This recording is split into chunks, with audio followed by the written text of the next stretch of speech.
I would go so far as to say this is actually an overwhelmingly popular decision that Trump is making, that a lot of people in his base and even beyond his base will look to and go, that's great.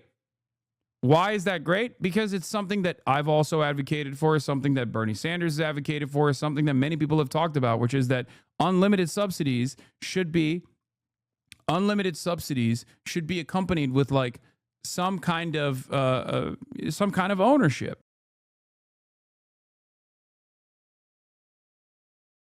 And this is a byproduct of having two right flank parties, basically, as this person jokingly puts. American politics is just two right-wing parties calling each other communist.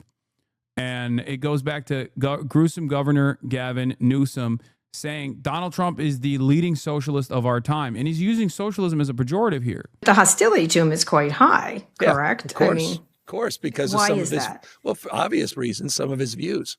And there's a lot of anxiety around those views. And they could be on issues related to domestic policy as it relates to, socializing, grocery stores, et cetera. It could be on national policy. Trump Intel, the comparison is very obvious that you just made. Yeah, no, correct. We need. Like, how are you going to sit here and criticize one of the only like remotely decent things that Donald Trump has done? Something that Bernie Sanders, the most popular national figure in his party, has advocated for under the Biden administration. A demand that the American government get something in return, a piece of control over an American company. Unlimited grants are no longer, right? Now, I'm not going to sit here and say Donald Trump is a socialist as a positive, okay? But what's frustrating about this is that this is a policy that is overwhelmingly popular with the majority of the country. Is it being done for corrupt purposes? I think so. There's nothing that Trump does that there's nothing. I don't think Trump is invested in improving the welfare of Americans, right? And he's basically the New York Times Daily called it like a VIG, the way that like the mafia will enforce more. And more out of the companies that are under its like protection racket, right? And it does operate in a similar fashion, but functionally demanding a piece of control, functionally demanding a piece of ownership over a company in exchange for all of the grants that were given is unironically what Bernie Sanders was advocating for as well during the signage of the CHIPS Act. This is something that they wanted, you know? To make that point over and over and over. I mean, I remember, wasn't Jeff Bezos out there yelling and screaming that Biden doesn't understand, capitalism? I mean, this guy is completely perverted capitalism, Donald Trump. It's crony capitalism. It's whatever, you pay him off, give him a phone call. I mean, these illegal tariffs, which we're also in court on, all the things that are happening in this country, it's just perverse that they could be shaping the Democratic Party. This is not a good policy in a non-monopolized market. It's propping up a single private company in an open industry. I mean, taking minority stakes in private companies operating in an open market just create corrupt incentives and props up failing companies. It's not socialization or even a sovereign wealth fund. It's an extreme version of private monopoly.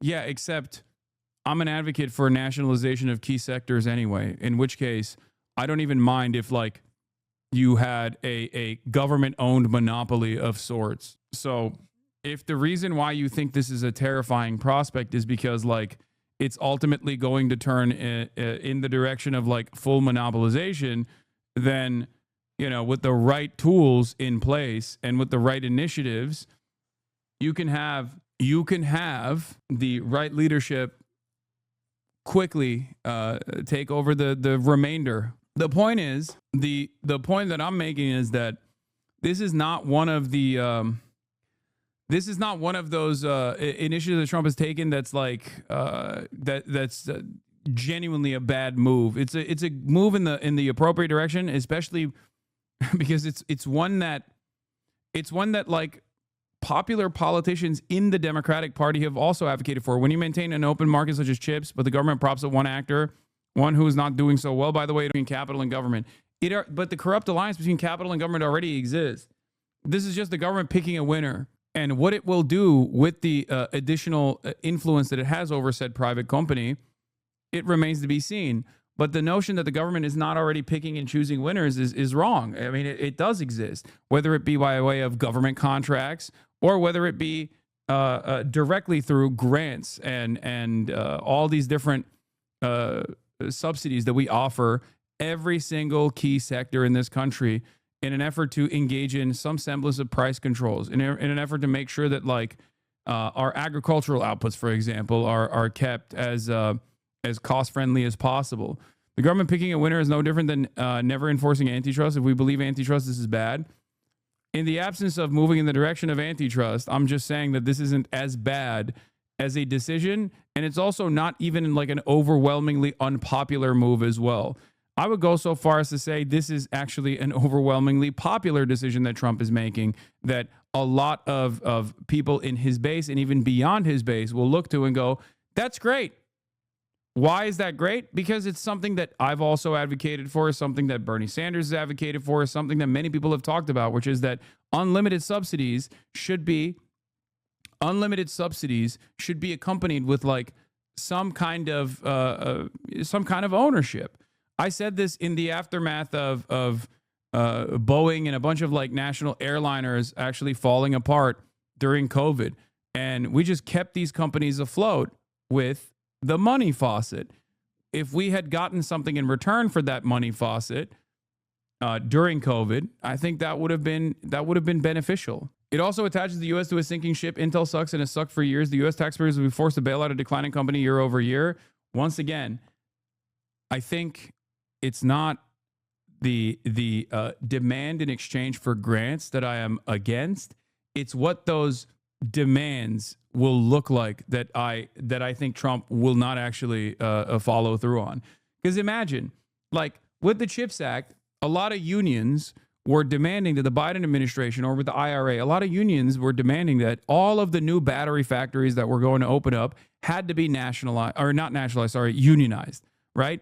That is a pro-labor initiative. That's a pro-labor initiative. Same with, and of course it didn't happen. Same with any kind of demand by a lot of the left flank of the Democratic Party. Any kind of demand that like there are unionization provisions baked into the IRA for funding for American car manufacturers, like for example Tesla. Like, oh, you want money from the government? Here are the demands that the government is making. Demands that actually improve the welfare of all citizens. Demands that actually improve the welfare of the labor class. So they didn't do any of those things. They should have. If you're going to give money to these mega corporations, you have to make demands in return for said money.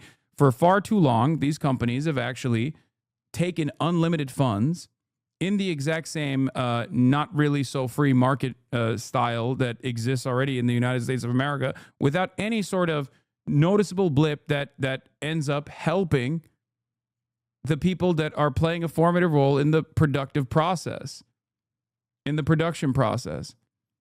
It's not a bad thing. The only problem here is that Donald Trump, of course, is not going to make such demands from Intel. And I suspect the real reason why he's doing this is because he's fearful of the inevitable unification between like Taiwan and China and what that would do for chip manufacturing in America. It would almost overnight destroy America's significant upper hand.